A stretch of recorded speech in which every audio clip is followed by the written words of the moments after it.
आज हम समझने वाले हैं DAV class 7th SST chapter 1 components of environment. अभी तक अगर आपने इस चैनल को सब्सक्राइब नहीं किया है तो अभी कर लीजिए।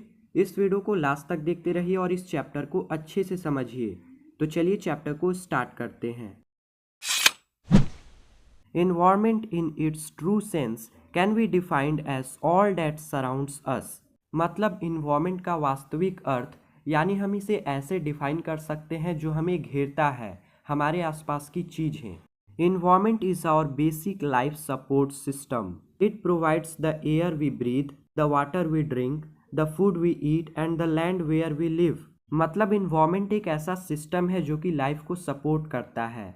ये हमें हवा प्रदान करता है जिसे हम सांस लेते हैं, हमें पानी प्रदान करता है जिसे हम पीते हैं, हमें भोजन प्रदान करता है जिसे हम खाते हैं और हमें ज़मीन प्रदान करता है जहां हम रहते हैं। It also includes plants, animals and a large variety of man made things which are necessary for our living.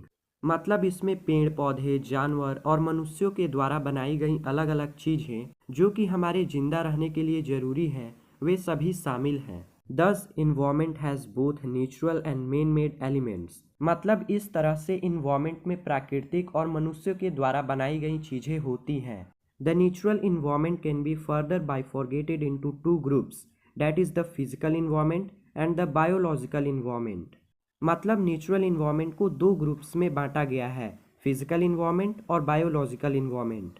The physical environment includes all non living things like land, water, and air. The biological environment includes all living things such as plants and animals. मतलब physical environment में सारे non living things शामिल हैं जैसे land, water और air. Biological environment में सारे living things शामिल हैं जैसे प्लांट्स और animals. Man is the most important component of the biological environment who satisfies all the required needs from both parts of the environment। मतलब मनुष्य biological environment का सबसे इम्पॉर्टेंट कंपोनेंट है जो कि इन्वायरमेंट के दोनों पार्ट्स के जरूरी चीज़ों को पूरा करता है।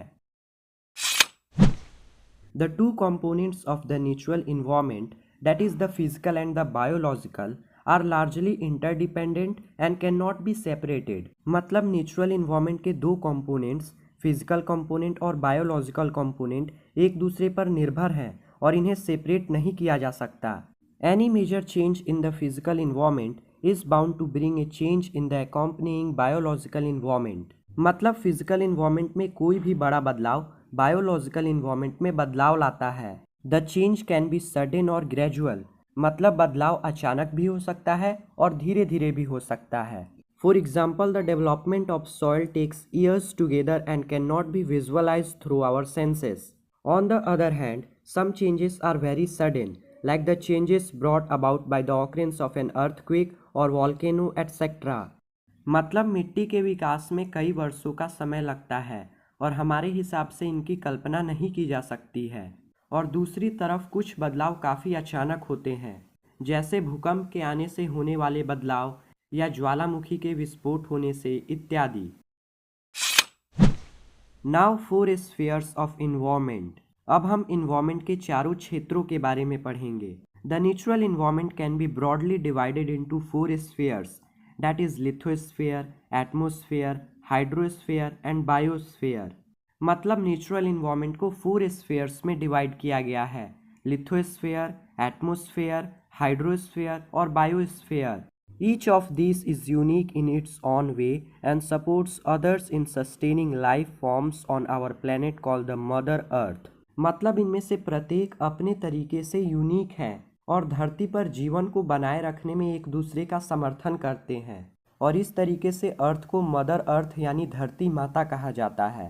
Let us understand the importance of each sphere of the natural environment. अब हम नेचुरल इन्वायरमेंट के हर एक स्फीयर के महत्व के बारे में समझेंगे। सबसे पहले lithosphere. The lateral meaning of lithosphere is the sphere of rocks. The earth solid layer is called lithosphere. Lithosphere का मतलब होता है स्फीयर ऑफ रॉक्स यानी पत्थरों का क्षेत्र। जो अर्थ का सॉलिड लेयर है उसे लिथोस्फीयर कहते हैं। The lithosphere is about 100 kilometre in thickness. मतलब लिथोस्फीयर की मोटाई 100 किलोमीटर्स है। The uppermost part of the lithosphere is composed of rocks rich in silica and aluminum called Cl. Below the Cl layer, the rocks are mainly rich in silica and magnesium and are called Sima, which is generally found below the bottom of the ocean basins. मतलब lithosphere का upper most part जिसमें silica और aluminium पाया जाता है उसे CL कहते हैं, और सीएल लेयर के नीचे जिन पत्थरों में सिलिका और मैग्नीशियम पाया जाता है उसे सीमा कहते हैं, जो कि आमतौर पर समुद्र के घाटियों के नीचे पाए जाते हैं। Thus, lithosphere is that part of the earth which provides us land over which we live. इस प्रकार से लिथोस्फीयर धरती का वह पार्ट है जो कि हमें जमीन प्रदान करता है जिस पर हम रहते हैं।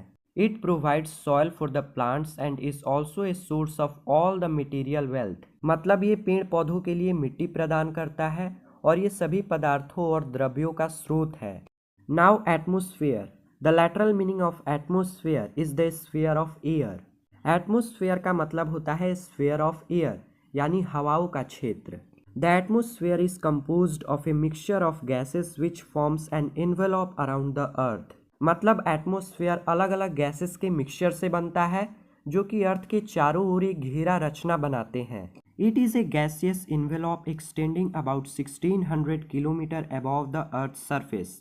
मतलब ये एक हवाओं का घेरा रचना है जो कि अर्थ सरफेस से 1600 किलोमीटर तक फैला हुआ है। Of the total mass of the atmosphere 99% exist with in 32 kilometre of height from the earth surface. मतलब एटमॉस्फेयर के टोटल मास का जो 99% है वो अर्थ सरफेस से 32 किलोमीटर हाइट तक पाया जाता है। Among the 4 major elements of environment, atmosphere is the most dynamic in nature, where changes occur not only from one season to another, but also within a short period of time, say a few hours.